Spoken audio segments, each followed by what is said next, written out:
अस्सलाम वालेकुम व्यूअर, आज एक नई वीडियो के साथ हाजिर हुआ हूँ। इस वीडियो में हम क्यूटस लोशन के बारे में बताने वाले हैं। क्यूटस लोशन स्किन इन्फेक्शन के लिए इस्तेमाल होती है। स्किन की कौन सी इन्फेक्शन जो फंगल इन्फेक्शन हो तो उसमें ये काम करती है। तकरीबन 80 से 90% जो है वो फंगल इन्फेक्शन ही होता है स्किन के ऊपर, तो उसमें हम इसका इस्तेमाल करते हैं। और इसमें जो ड्रग्स पड़ी हुई है वो बहुत ज़्यादा इफ़ेक्टिव ड्रग्स है। सबसे जितनी भी एंटी फंगल ड्रग्स है उसमें सबसे ज़्यादा जो इफ़ेक्टिव एंटी फंगल ड्रग्स है वो टर्बिनाफिन ड्रग्स है, और वही ड्रग्स इस लोशन में पाई जाती है।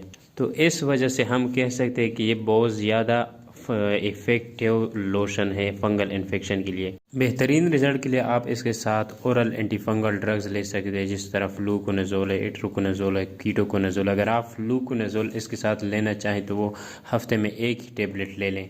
और इस क्रीम को किस तरह इस्तेमाल करना है, दिन में से 2 से 3 मरतबा इफ़ेक्टेड एरिया पे लगा देना है।